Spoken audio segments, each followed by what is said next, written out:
She rejected the poor worker, then found out he was the billionaire CEO. She laughed at the man she thought was just a poor worker. But when he walked into the boardroom wearing a $1,000 suit and introduced himself as the billionaire CEO, her world shattered. What began as a cruel mistake became the story that would change both their lives forever. In a world where power defines respect, Madison Chase believed she knew how success looked: polished, perfect, and expensive. But the day she insulted a quiet man in an elevator, she didn't realize she was speaking to Alexander Sterling, one of the most powerful CEOs in the city. What followed was not just a test of character, but a journey of humility, courage, and rediscovering what truly matters. Before we begin, please, kindly subscribe to this channel, like, comment, and share. I will be glad if this story goes as far as United States of America, Australia, and even the United Kingdom. Hello my wonderful family, welcome back to your family channel Sammy Stories. May Almighty bless you all with peace that calms every storm, courage that never break, and a light so divine it guides generations. May your hearts bloom with kindness, your voice carry wisdom, and your love remain the heartbeat of every home. Amen. The rain hammered against the floor-to-ceiling windows of Sterling Industries' corporate headquarters like thousands of tiny fists demanding entry. Inside the luxurious lobby, with its marble floors that gleamed like frozen lakes and crystal chandeliers that cast prismatic rainbows across every surface, Madison Chase stood at the reception desk, her designer heels clicking impatiently against the polished stone as she checked her phone for the third time in as many minutes. Madison was beautiful in the way that money could perfect. Her honey blonde hair fell in calculated waves that had taken her stylist 2 hours to achieve that morning. Her cream-colored Chanel suit fit her like it had been painted on, and her makeup was so flawless it looked like she wasn't wearing any at all, though she'd spent 45 minutes applying it. Everything about her screamed success, wealth, and untouchability. At 28 years old, she was the senior vice president of marketing at her father's company, Chase Enterprises, one of Sterling Industries' most important clients. Ms. Chase, your meeting with Mr. Sterling has been moved to the 15th floor conference room, the receptionist said, her voice professionally pleasant. The main elevator bank is temporarily out of service due to maintenance. You'll need to use the service elevator at the end of the hall. Madison's perfectly plucked eyebrow arched in annoyance. The service elevator? You can't be serious. I apologize for the inconvenience, Ms. Chase. It should only be for today. Maintenance is working on the primary elevators as we speak. With an irritated sigh that she made sure the receptionist heard, Madison turned on her heel and stalked down the corridor, her bag, a limited edition Birkin that had cost more than some people's cars, swinging from her arm. The hallway grew progressively less grand as she walked, the marble giving way to simple tile, the artwork on the walls transitioning from original pieces to generic prints. She found the service elevator tucked into an alcove, its metal doors scratched and dented from years of transporting equipment and supplies. Madison wrinkled her nose as she pressed the call button, her manicured finger barely making contact with the worn brass. The whole situation was beneath her. She should be using the executive elevator, not this shabby box that probably smelled like cleaning supplies. The doors slid open with a mechanical groan that made her wince. Inside the elevator stood a man in worn work clothes, faded jeans with a hole in one knee, scuffed work boots that had seen better days, and a simple grey t-shirt that hugged a lean, muscular frame. His dark hair was slightly messy, as if he'd been running his hands through it, and a smudge of what looked like grease marked his jaw. He was examining something on a clipboard, his brow furrowed in concentration. He looked up when the doors opened, and Madison found herself momentarily caught by his eyes. They were a striking shade of grey-blue, intelligent and intense, like storm clouds over the ocean. But the moment passed quickly, replaced by her automatic categorization of him as someone beneath her notice. Going up? He asked, his voice deep and warm, with a hint of amusement that she didn't understand. Madison stepped into the elevator without answering, positioning herself as far from him as the small space would allow. She pulled out her phone and began scrolling through her emails, making it abundantly clear that she had no interest in conversation with a maintenance worker. The doors closed, and the elevator began its ascent with a slight lurch that made Madison grab the handrail. 15, the man asked, his finger hovering over the button panel.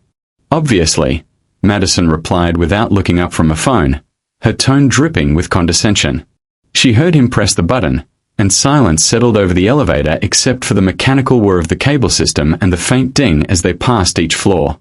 Madison could feel him looking at her, though when she glanced up sharply, he was once again studying his clipboard. They had made it to the 7th floor when the elevator suddenly shuddered, jerked violently, and came to a complete stop. The lights flickered once, twice, and then went out entirely, plunging them into darkness. Madison let out a small scream, stumbling backward in her heels. Strong hands caught her arms, steadying her before she could fall. "It's okay." The man's voice came from the darkness, calm and reassuring. "Just breathe. The emergency lights should kick in any second." As if on cue, dim emergency lighting illuminated the elevator with a sickly yellow glow. Madison found herself pressed against the elevator wall, the man standing close enough that she could smell his scent, surprisingly pleasant, a mix of clean soap and something woody, nothing like the chemical smell she'd expected from a maintenance worker.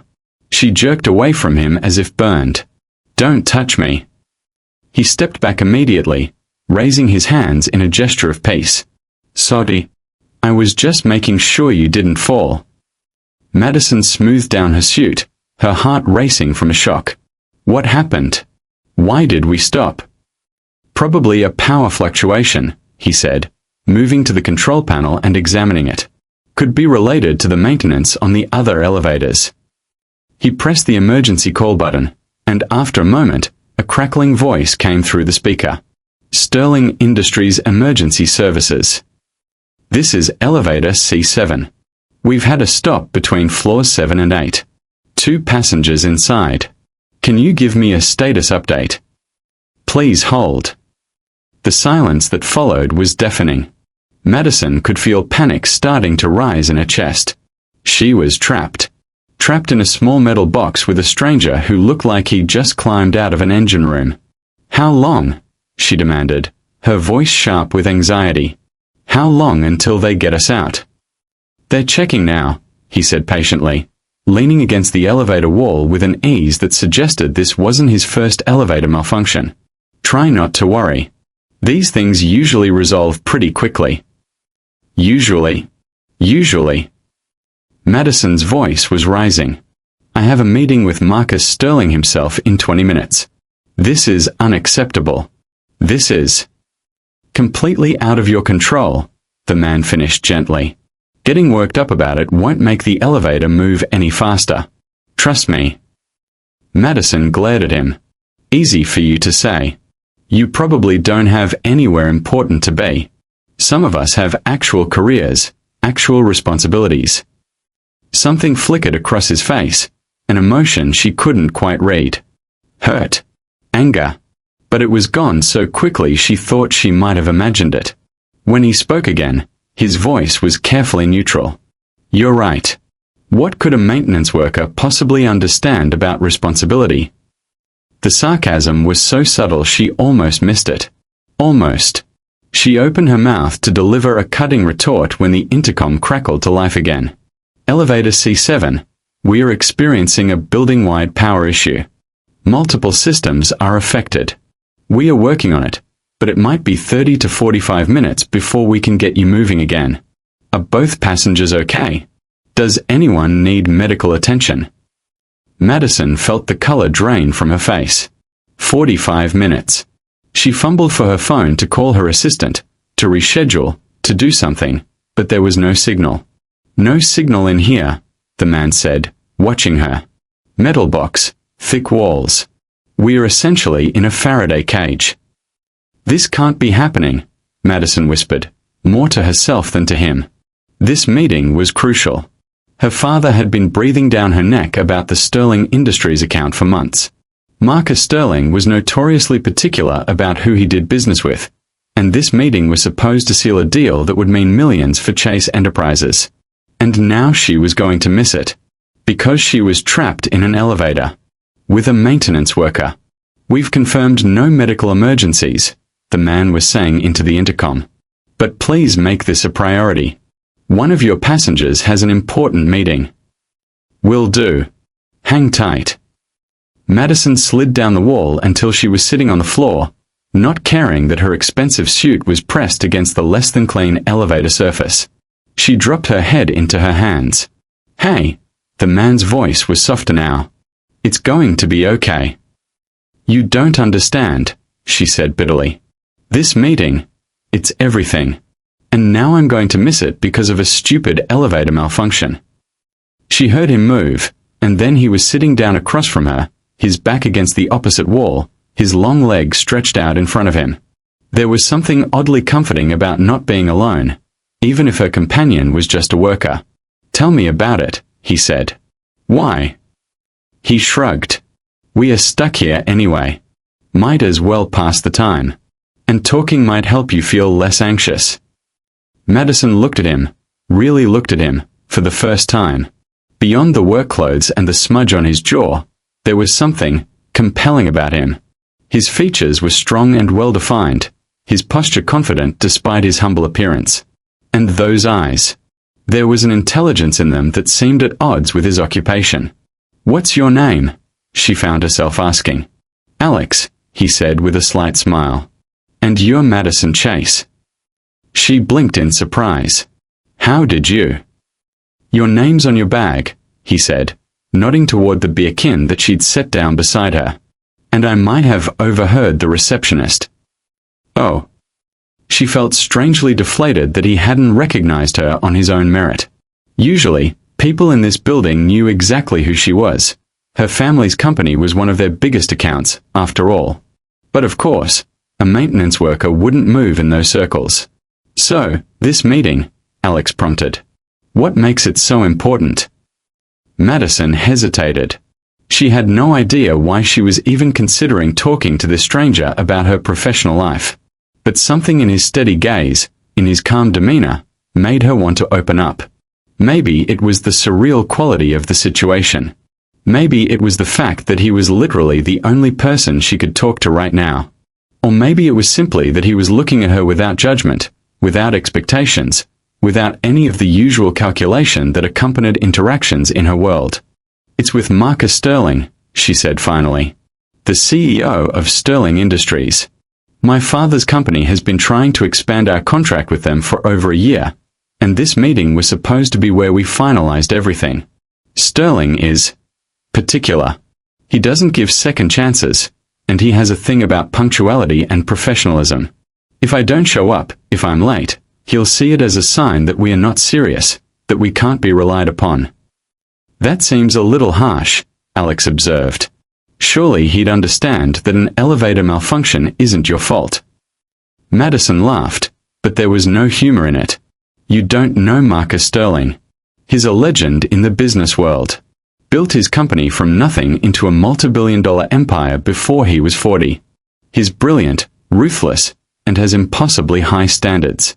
There are stories about him showing up unannounced to check on his properties, working alongside his employees to understand every aspect of his business, testing people to see if they're worthy of working with him."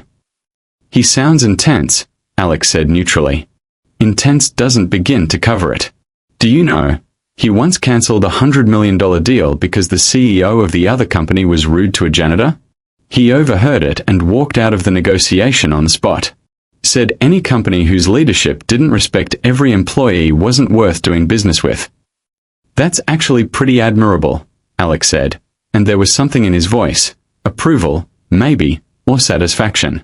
"Admirable, sure, but also terrifying when you're trying to do business with him. Every interaction has to be perfect. Every detail has to be right. And now..." She gestured helplessly around the elevator. "Now I'm going to be the woman who couldn't even make it to the meeting. The woman who was unreliable, unprofessional. My father is going to kill me." "Your father puts a lot of pressure on you," Alex observed. It wasn't a question. Madison's jaw tightened. "My father built Chase Enterprises from the ground up. He started with nothing and created an empire. He gave me every advantage, every opportunity. The least I can do is live up to his expectations." "That's not what I asked." She looked at him sharply. "What?" "I didn't ask what your father did or what he gave you. I asked about the pressure he puts on you. There's a difference between supporting someone and burdening them with expectations. Madison felt something uncomfortable twist in her chest. You don't know anything about my relationship with my father. You're right, I don't, Alex said easily. I'm sorry. That was overstepping. They sat in silence for a moment, and Madison found herself watching him again. He had pulled out his clipboard and was studying it, seemingly content to wait out the elevator malfunction without complaint. There was something almost aristocratic in the way he held himself, she realized, a natural confidence that had nothing to do with clothes or wealth. What do you do here? She asked, curiosity getting the better of her pride. What kind of maintenance? He looked up with that slight smile again. Little bit of everything. I like to keep my finger on the pulse of the building, so to speak. Make sure everything's running smoothly. See problems before they become bigger problems. That's very hands-on for a maintenance worker. I believe in understanding every aspect of how things work, he said. You can't fix problems if you don't understand the systems. And you can't understand the systems if you're not willing to get your hands dirty. There was something in the way he said it that reminded her of something. That story she just told him about Marcus Sterling working alongside his employees. She pushed the thought away. It was just a coincidence. What about you? Alex asked, setting down his clipboard. How did you end up in marketing? Is that what you always wanted to do? The question caught her off guard. No one ever asked her that. They asked about her position, about her successes, about her father's company, but never about what she actually wanted. She started, then stopped. I studied art history in college. Alex's eyebrows rose. Really? That's a big leap from there to corporate marketing. My father thought art history was frivolous, Madison heard herself saying. Said it wouldn't lead to a real career. After graduation, he gave me a choice, get an MBA and join the family business, or make my own way without his support. So I got the MBA. Do you ever regret it? No one had ever asked her that either. Madison stared at the scratched metal wall of the elevator, seeing her reflection distorted and fractured. Did she regret it? She had money, power, influence. She had everything she was supposed to want. Sometimes I walk through museums on my lunch break, she said quietly. When I have time. Which isn't often. And I think about what it would have been like to work with art every day, too. Be surrounded by beauty and history and human creativity. But that's childish, isn't it? That's not a real career. That's not success. Says who? Says everyone. Says the world. Says my father. But what do you say? Madison looked at him, this strange man in his worn work clothes who was asking her questions that no one in her expensive, exclusive social circle had ever thought to ask. It doesn't matter what I say, she said finally. I made my choice. I have responsibilities. I have a reputation to uphold. I have expectations to meet. That sounds exhausting, Alex said gently. It is, Madison admitted, surprising herself. It's absolutely exhausting. The intercom crackled. Elevator C7. We are making progress. Should have you moving in about 15 minutes. Thank God, Madison breathed, relief flooding through her. 15 minutes. She'd be catastrophically late, but maybe she could still salvage the meeting. Maybe Sterling would be understanding. Maybe. You're already preparing your apology, Alex observed. I can see it on your face. Of course I am. I told you, this meeting is crucial. And what if he doesn't accept your apology? What if he cancels the contract like you said he might? Madison felt her chest tighten. Then I'll have failed. Then all of this, the MBA, the years of working my way up in my father's company, the sacrifices I've made, it'll all have been for nothing. That's not true, Alex said firmly. One meeting, one contract, doesn't define your worth or your success. You're more than your father's expectations. You're more than one business deal. You don't understand, Madison said, but her voice lacked conviction. In my world, in my father's world, you are your successes. You are your deals. You are what you achieve. That's a terrible way to live, Alex said simply. Madison opened her mouth to argue, to defend herself and her choices, but before she could speak, the elevator lurched back to life. The lights flickered on, bright and harsh after the dim emergency lighting, and the car began to rise. Finally, Madison muttered, getting to her feet and brushing off a suit. Alex stood as well, and she was struck again by his height, by the way he seemed to fill the space with his presence. The elevator dinged as they passed the 8th floor, then the 9th, climbing steadily toward 15. Thank you, Madison said abruptly. For talking with me. For listening. It was. She struggled to find the right word. Unexpected. My pleasure, Madison Chase, Alex said, and there was something in his voice, some undercurrent she couldn't identify. I hope your meeting goes better than you expect. The elevator reached the 15th floor and the doors slid open. Madison could see the glass walls of the conference room at the end of the hallway, and she could make out figures inside. The meeting had started without her. She took a deep breath, squared her shoulders, and prepared to step out of the elevator. But something made her pause.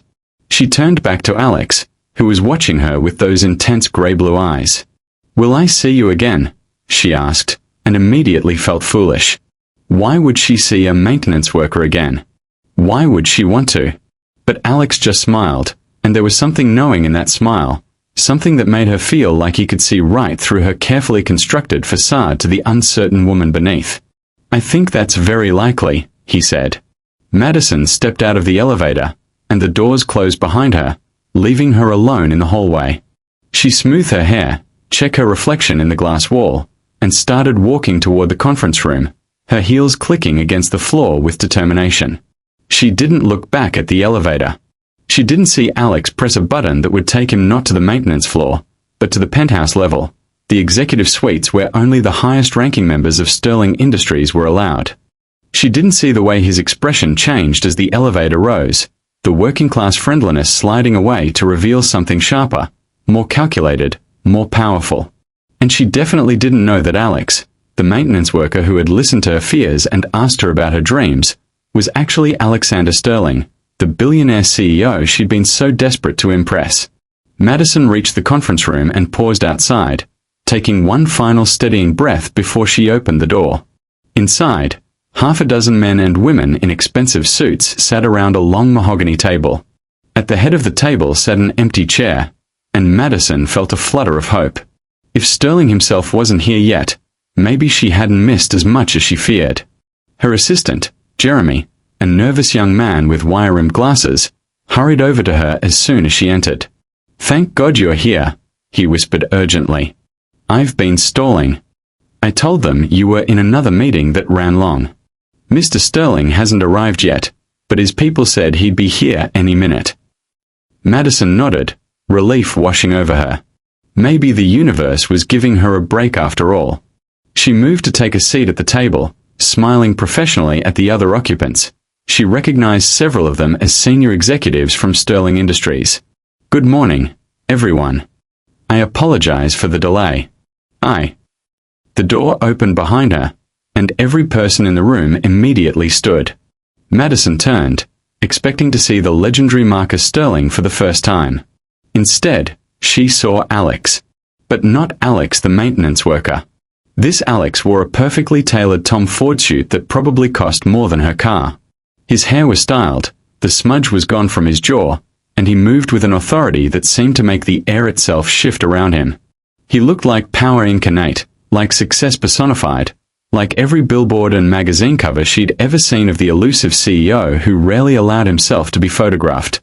Madison felt the blood drain from her face as comprehension crashed over her like a wave. No. Good morning, everyone. Alex. No, Alexander Sterling, said, his deep voice filling the conference room. Thank you for waiting. I apologize for the delay. His eyes found Madison's, and there was a glint of something in them. Amusement. Challenge. I was held up in an elevator. Madison couldn't move. Couldn't breathe. couldn't process what was happening. The maintenance worker. The man she'd been rude to, dismissive of, condescending toward. The man she'd told she had actual responsibilities unlike him. The man she'd treated as beneath her notice. That man was Marcus Sterling, Billionaire CEO. The man she'd been so desperate to impress. The man whose contract could make or break her career. And she'd just spent 30 minutes insulting him. Alexander Sterling took his seat at the head of the table, and everyone else followed suit. Madison sank into her chair, her legs suddenly unable to support her. She felt Jeremy's concerned look, but she couldn't tear her eyes away from Sterling, from Alex, who was now looking down at some papers in front of him as if nothing unusual had happened. "Now then," Sterling said, looking up with that slight smile she now recognized, the one that suggested he knew something you didn't. "Let's talk about this contract, shall we? I believe Chase Enterprises is interested in expanding our agreement. Ms. Chase," his eyes met hers directly, "why don't you walk us through your proposal?" Madison's mouth went dry. She was supposed to give a presentation. She'd spent weeks preparing a PowerPoint, rehearsing her pitch, anticipating every possible question. But now, with Sterling, with Alex, watching her with those knowing grey-blue eyes, every word she'd planned to say fled from her mind. She opened her mouth, but nothing came out. The silence in the conference room stretched like taffy, sticky and uncomfortable. Madison could feel sweat beginning to form at her hairline despite the perfectly regulated temperature. Around the table, executives shifted in their seats, their expressions ranging from curious to impatient. Jeremy had pulled up her presentation on the large screen behind her, the first slide bright and professional. "Chase Enterprises, your partner in growth." The words blurred in front of her eyes. Alexander Sterling, because she had to think of him that way now, not as Alex, not as the friendly maintenance worker who had asked about her dreams, leaned back in his chair, fingers steepled in front of him. He was waiting. They were all waiting. "Ms. Chase," one of the Sterling Industries executives prompted. "Your presentation." Madison swallowed hard and found her voice, though it came out shakier than she would have liked.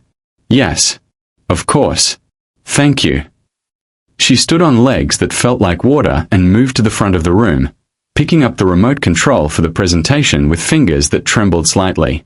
She clicked to the next slide, and years of training kicked in, her muscle memory carrying her through the opening of her pitch even as her mind reeled.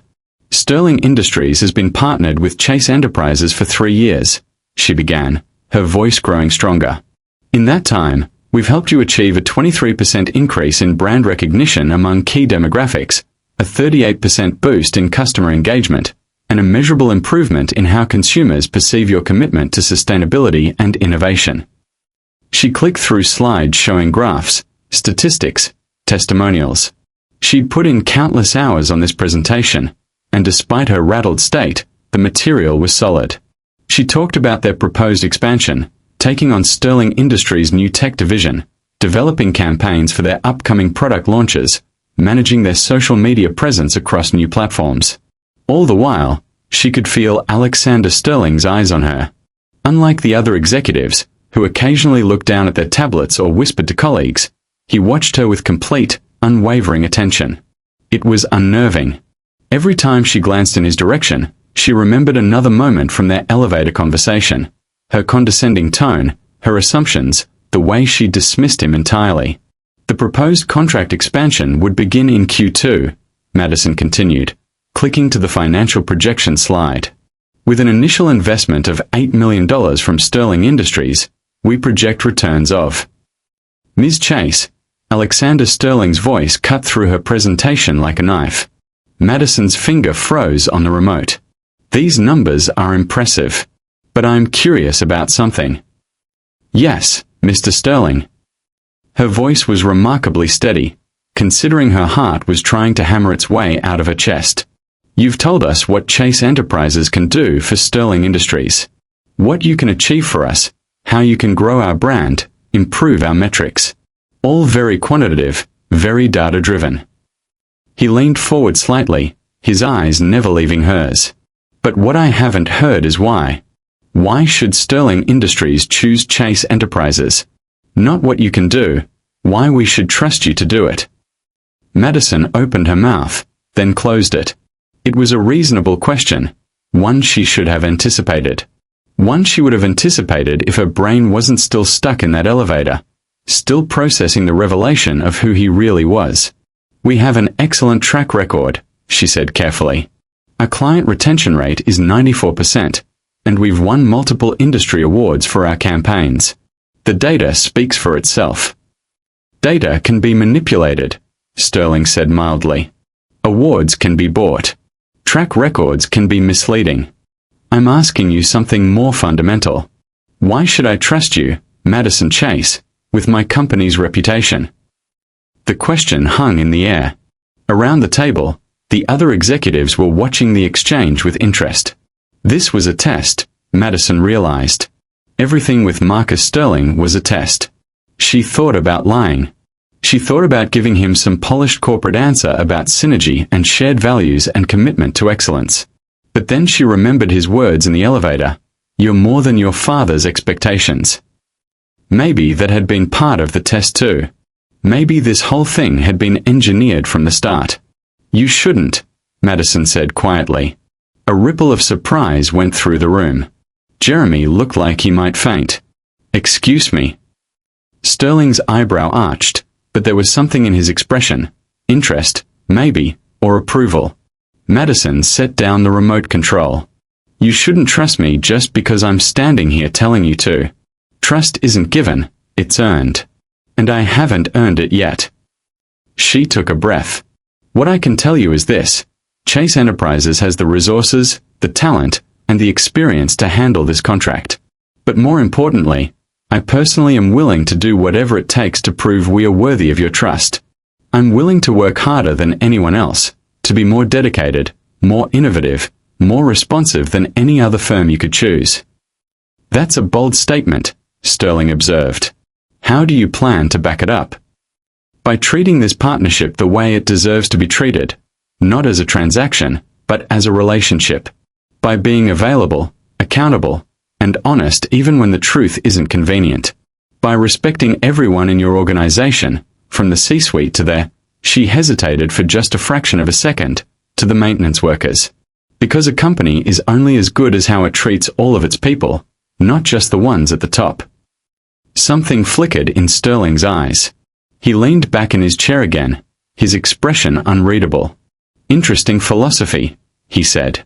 Tell me, is that Chase Enterprises' philosophy, or yours? It was another trap. Madison could feel it. If she said it was the company's philosophy, she was taking credit for something that might not be true. Her father's company was not particularly known for its employee treatment. If she said it was her personal philosophy, she was separating herself from the company she was supposed to be representing. It's mine, she said finally.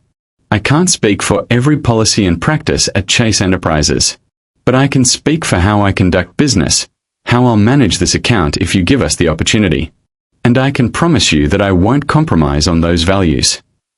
Sterling looked at her for a long moment, and Madison felt like he could see right through her, past the expensive suit and the confident facade to the uncertain, exhausted woman who sometimes ducked into museums on her lunch break to remember what it felt like to love something.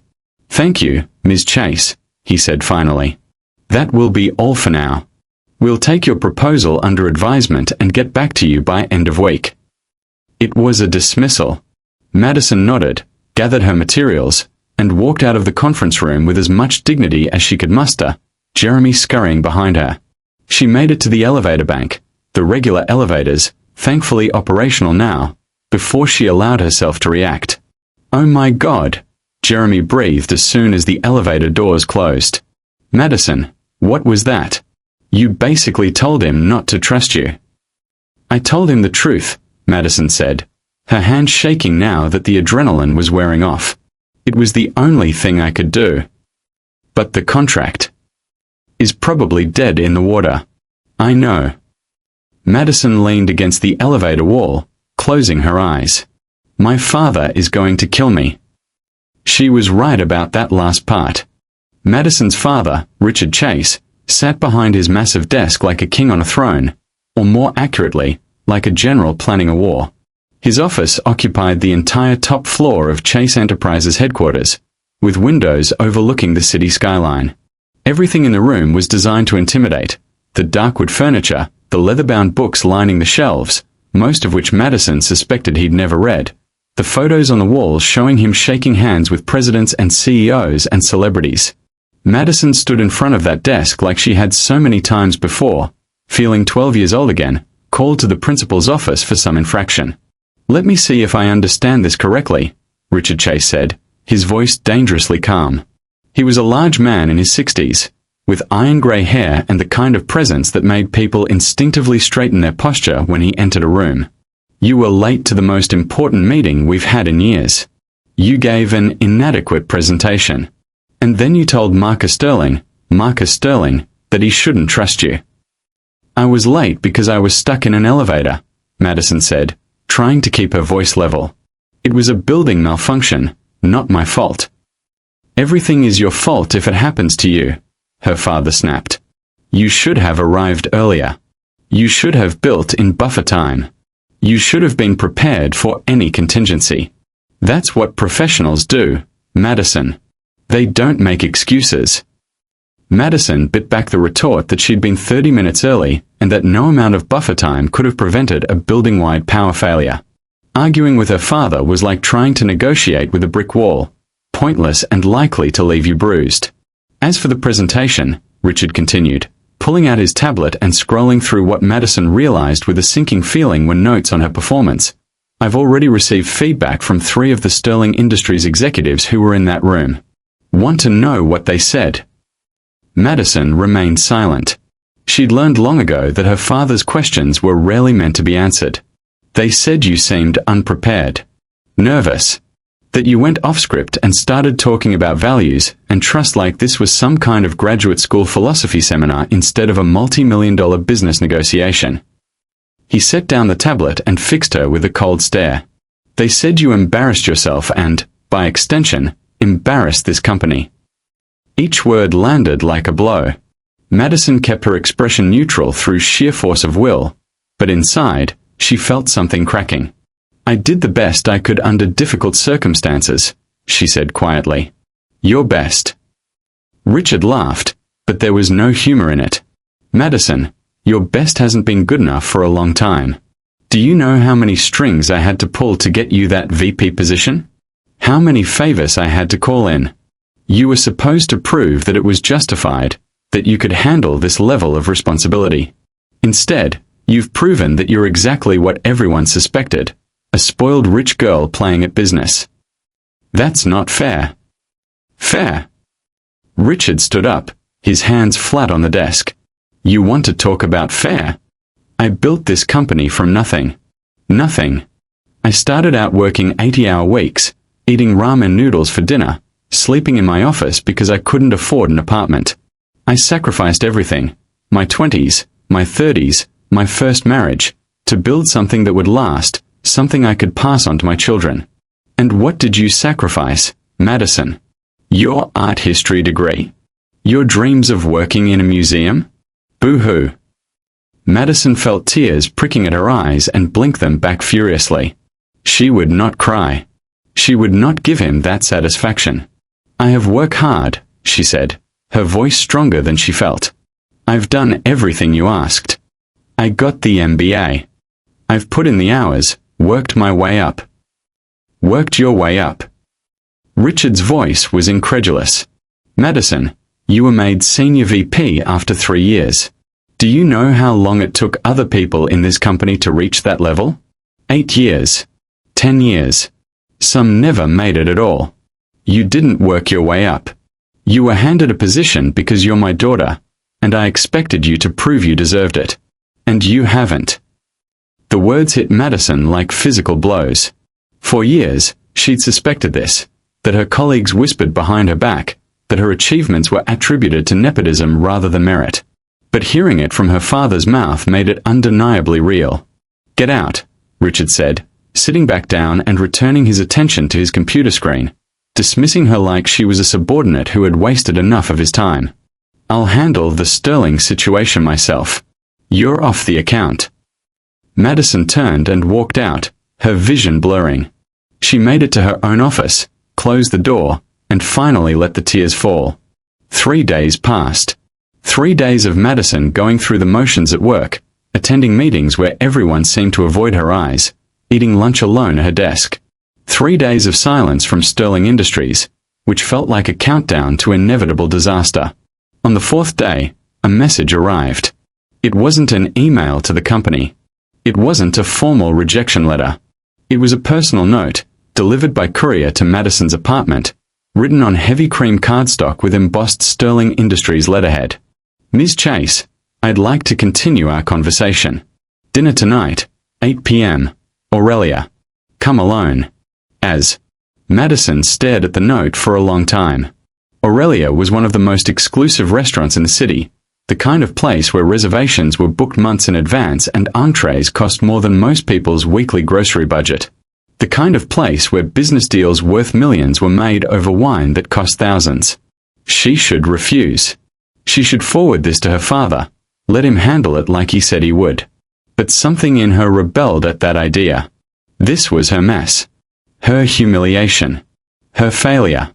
She would face it herself. At 7:45 p.m., Madison stood outside Aurelia, wearing a simple black dress and heels that made her legs look endless. She'd spent an hour on her hair and makeup, trying to achieve that effortless elegance that actually required maximum effort. She needed armor for this meeting, and in her world, appearance was the strongest armor available. The Maître d' recognized the Sterling name immediately and escorted her through the restaurant, past tables full of the city's elite, past walls adorned with original artwork, past a wine cellar visible through a glass wall, to a private room at the back. Alexander Sterling was already there, standing by the window, looking out at the city lights. He'd changed from his business suit into something more casual but still expensive. Dark slacks and a crisp white shirt with the sleeves rolled up to his forearms. He turned when she entered, and once again, Madison was struck by the transformation. This was not the friendly maintenance worker from the elevator. This was power personified. Madison, he said, and there was warmth in his voice that she hadn't expected. Thank you for coming. Please, sit. She settled into one of the chairs at the intimate table set for two, and he took the seat across from her. A server appeared immediately with champagne, poured them each a glass, and disappeared like smoke. I suppose you're wondering why I asked you here, Alexander said. I assume it's to deliver the bad news in person, Madison replied, proud of how steady her voice was. To tell me that Sterling Industries won't be expanding our contract, and probably will be terminating our existing agreement as well. I understand. After my performance in that meeting was honest, Alexander interrupted. Your performance was honest. And rare. Do you know how many presentations I sit through where people tell me exactly what they think I want to hear? Where every word is calculated, every phrase focus grouped, every statistic cherry-picked to paint the rosiest possible picture. Madison shook her head slowly. All of them, he said. Every single one. No one tells me the truth. No one admits uncertainty or weakness. Everyone's too busy trying to impress me, too afraid of losing the deal. He took a sip of his champagne. You told me not to trust you. Do you know how refreshing that was? Refreshing isn't the word my father used, Madison said before she could stop herself. Alexander's expression darkened. I can imagine. I've done my research on Richard Chase. He's built an impressive company, I'll give him that. But his management style is, let's call it old school, which is a polite way of saying he rules through fear and intimidation. Madison wanted to defend her father. It was automatic, ingrained, but the words wouldn't come. Because Alexander wasn't wrong. The elevator, Madison said instead. That wasn't an accident, was it? You knew who I was. You wanted to see how I'd behave when I thought you were just a maintenance worker. Alexander had the grace to look slightly sheepish. Guilty. I've learned that you see people's true character when they think there's nothing to be gained from being polite. When there's no advantage to kindness. I wanted to know who you really were, Madison Chase, underneath the designer suit and the corporate polish. And? Madison asked, something defiant rising in her chest. What did you discover? That I'm a spoiled rich girl who looks down on people she considers beneath her? That I'm a snob who judges people by their appearance and their job title? I discovered, Alexander said carefully, that you're exhausted. That you're living a life that doesn't fit you. That you're trying desperately to meet expectations that may not be worth meeting. That you're unkind when you're stressed, yes, but also that you're honest when it matters. That you have dreams you've buried because someone told you they weren't practical. Madison felt her throat tighten. You can't know all that from one elevator conversation. Maybe not, he agreed. But I know what it's like to be trapped, not in an elevator, but in other people's expectations. My father wanted me to be a doctor. Third-generation surgeon, prestigious practice, respectable career. When I told him I wanted to go into business instead, he disowned me. Said I was wasting my potential, throwing away my future for something as crass as making money. But you're a billionaire, Madison said, confused. You're incredibly successful. Surely he sees that now. He died 5 years ago, Alexander said quietly. We never reconciled. He went to his grave thinking I was a disappointment. He set down his glass. So yes, Madison, I do understand what it's like to try to live up to a father's impossible standards. And I understand what it costs. The server returned with their first course, something delicate and artistic that Madison barely registered. They ate in silence for a moment, and she found herself reassessing everything she thought she knew about the man across from her. Why are you telling me this? She asked finally. Because I want you to understand something, Alexander said. The contract with Chase Enterprises? I'm approving the expansion. $8 million, just like you proposed. Everything you asked for. Madison's fork clattered to her plate. What?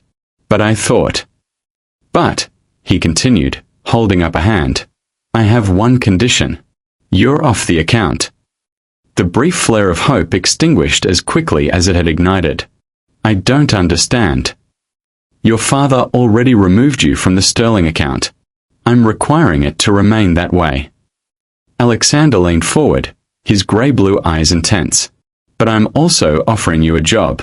Here. At Sterling Industries. Head of Corporate Development. You'd be working directly with me, helping to shape the direction of the company, making strategic decisions about partnerships and acquisitions. It's a position that doesn't currently exist, but I'm creating it. For you. Madison stared at him. You're offering me a job? After I was rude to you in an elevator?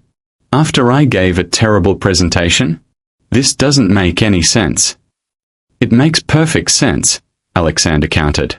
You were rude in the elevator because you were stressed and scared and taking it out on someone you thought was safe to dismiss. That's not admirable, but it's human. And the presentation wasn't terrible, it was just incomplete, because you were rattled. But when I pushed you, when I asked you the hard question, you didn't fall back on corporate speak. You gave me a real answer. You showed me who you actually are. And who is that? Someone smart. Someone capable. Someone who understands that trust and relationships matter more than quarterly metrics. Someone who could be extraordinary if she wasn't spending all her energy trying to be someone else. Madison felt dizzy. This was too much, too fast. I can't just leave my father's company. I'm the senior vice president. I have responsibilities. I have a title you didn't earn and a position that makes you miserable, Alexander said bluntly. Madison, I'm offering you a chance to find out who you could be if you weren't constantly trying to live up to Richard Chase's expectations. This isn't charity. I don't make business decisions based on sympathy. I'm offering you this job because I think you'd be good at it, and because Sterling Industries would benefit from your perspective. My father would never forgive me, Madison whispered. Probably not, Alexander agreed. So the question is, are you living your life for him, or for yourself? It was the same question she'd been avoiding for years, the one that crept up on her during those museum visits, the one that whispered to her in the quiet moments before sleep. What did she want? Not what was expected of her, not what would make her father proud, Not what looked impressive on paper, but what did Madison Chase actually want? She thought about her father's words, "You're exactly what everyone suspected, a spoiled rich girl playing at business." She thought about the elevator, about telling this man that she walked through museums on her lunch breaks. She thought about the art history degree she'd loved and abandoned, about the life she'd chosen by default rather than by desire. "I need time," she said finally. It's a huge decision. I can't make it over dinner, no matter how good the champagne is." Alexander smiled. "Fair enough. Take a week. Think about it. Talk to whoever you need to talk to. The offer stands until next Friday. After that, I'll assume your answer is no and we'll both move on." They finished dinner talking about other things: art, travel, the restaurant's architecture, anything but business. Madison found herself relaxing in a way she hadn't in years, laughing at Alexander's stories about his early days in business, sharing her own tales of corporate absurdity. It was strange, getting to know the real person behind the billionaire CEO facade. He was funny, self-deprecating, genuinely curious about her opinions.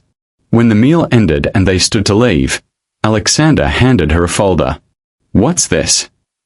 Madison asked. "The job description. Salary details. Benefits package.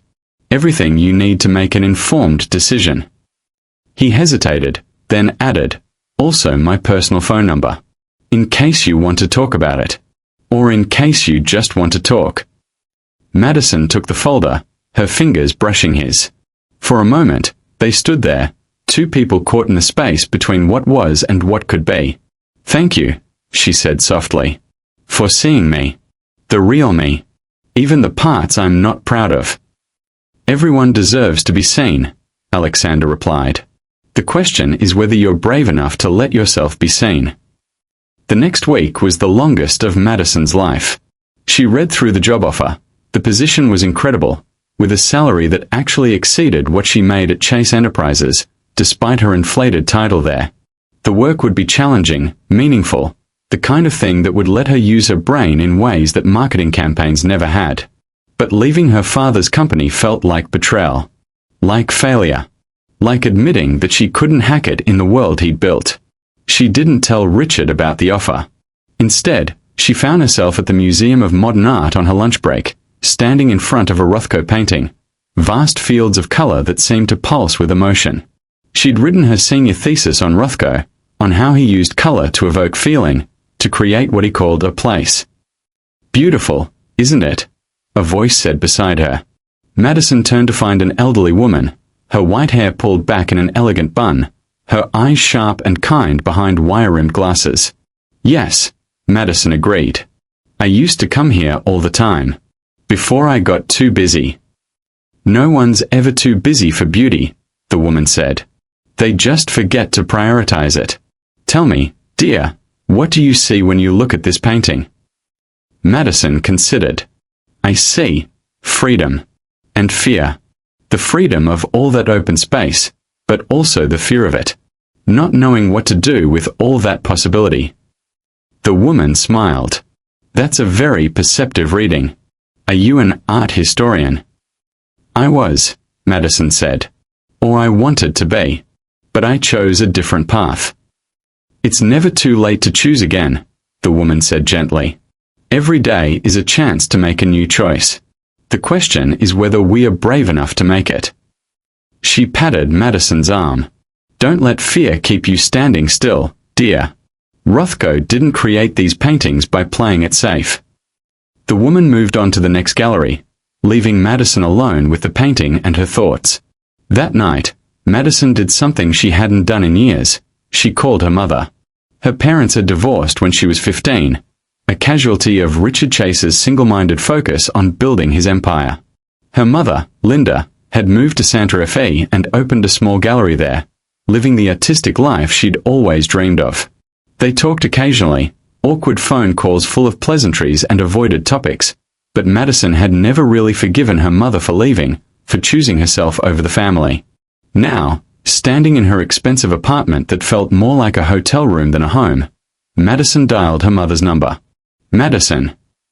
Linda's voice was surprised but warm. "Sweetheart, is everything okay?"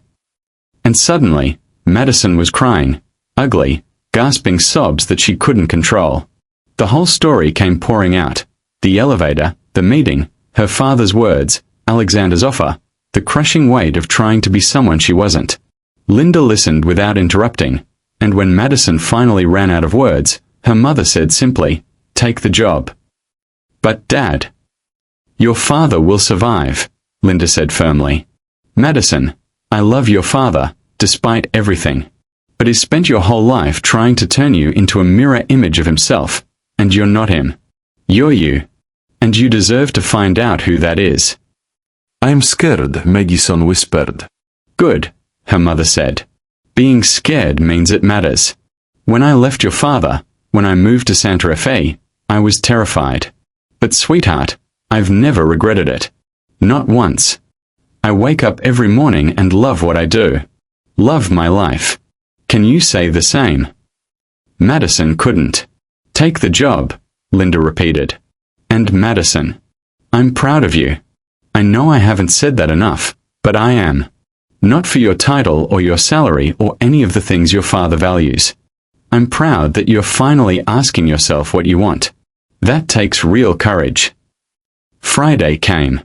Madison walked into her father's office wearing not her usual designer suit but a simple dress, carrying a manila folder. "I'm resigning," she said without preamble. Richard looked up from his computer, his expression hardening. "Excuse me." "I'm resigning from Chase Enterprises. Effective immediately. I've written a formal letter, but I wanted to tell you in person." She placed the folder on his desk. "This is about Sterling, isn't it?" Richard's voice was cold. "He offered you a job, and you're actually considering betraying your own family for it." "I'm accepting my own life," Madison corrected. "There's a difference. You're making a mistake. You'll fail without me, without this company supporting you." Madison took a breath. "Maybe. But it will be my failure. My choice. My life." She turned to leave, then paused. "I spent 28 years trying to be what you wanted. Trying to earn your approval. But I finally realized something. I'll never earn it. Because what you want isn't a daughter, it's a clone. And I can't be that anymore." She walked out, her head high, leaving Richard Chase sitting in his kingdom of leather and dark wood, alone. 6 months later, Madison stood in Sterling Industries' new art gallery, a project she'd proposed during her second week on the job. The space showcased work from emerging artists, with all proceeds going to arts education programs in underserved communities. It was her baby, the first major initiative she'd spearheaded at Sterling, and it combined everything she loved: art, community impact, and creative problem-solving. "Impressive turnout," Alexander said, appearing at her elbow with 2 glasses of wine. Madison accepted one gratefully. "I can't believe we pulled it off." "I can," he said. "You're brilliant at this, you know. I knew you would be." She smiled. The last 6 months had been challenging, learning a new company, proving herself to colleagues who initially saw her as the boss's pet project, working longer hours than she ever had at Chase Enterprises. But she was happy. Genuinely, deeply happy in a way she hadn't been in years. "Thank you," she said, "for seeing what I couldn't see in myself." "You would have figured it out eventually," Alexander replied. "I just helped speed up the process." "With an elaborate elevator test," Madison added wryly. "About that," Alexander said, looking slightly sheepish. "I should probably confess that the elevator malfunction actually was an accident. I was heading down to check on the maintenance because of the power issues, and I thought I'd test you by not immediately revealing who I was when you got on. But then we got stuck, and I just ran with it." Madison laughed. "So you're saying your brilliant psychological evaluation was at least 50% improvisation?" "60%, minimum," he admitted with a grin. They stood in comfortable silence for a moment, watching people admire the art. Madison spotted her mother across the room, talking animatedly with one of the featured artists. She'd flown in for the opening, proud and supportive in a way Richard had never been. Her father hadn't come, of course. He hadn't spoken to her since she'd resigned. It hurt, but it was also freeing. She was building a life based on her own values, her own choices, her own definition of success. So, Alexander said casually, there's an art auction next weekend. Contemporary pieces, some really interesting work. I was thinking of going. If you're interested. Madison looked at him, really looked at him. Over the past 6 months, their relationship had remained strictly professional, despite the undercurrent of something more that she'd felt since that dinner at Aurelia. He'd never pushed, never made her uncomfortable, always treated her as a valued colleague and nothing more. But there was something in his eyes now, a question, an invitation to maybe explore what else they could be. Are you asking me on a date, Mr. Sterling? She asked. I'm asking if you'd like to go to an art auction with me, he said. Whether that's a date or a friendly outing between colleagues is entirely up to you. No pressure. No expectations. Just two people who enjoy art, spending an evening together. Madison thought about the woman she'd been 6 months ago. Stressed, unhappy, trapped in someone else's vision of who she should be. She thought about the woman she was becoming. Confident, fulfilled, brave enough to choose her own path. I'd love to, she said. And yes, it's a date. Alexander's smile could have lit up the entire gallery. The art opening continued around them. People laughing, drinking wine, appreciating beauty. Madison had rejected the poor worker without knowing he was a billionaire CEO. But in the end, that mistake had led her exactly where she needed to be. Not because of the money or the title or the impressive job, but because someone had finally asked her what she wanted. And she'd been brave enough to answer. Sometimes, life tests us when we least expect it. Not to show our weakness, but to reveal the truth about our hearts. Be kind, even when no one is watching. Thank you for watching, my beautiful family. Remember, sometimes, life tests us when we least expect it. Not to show our weakness, but to reveal the truth about our hearts. Be kind, even when no one is watching. If you felt this story touch your heart, please do not forget to subscribe to this channel, like, comment, and share it with someone.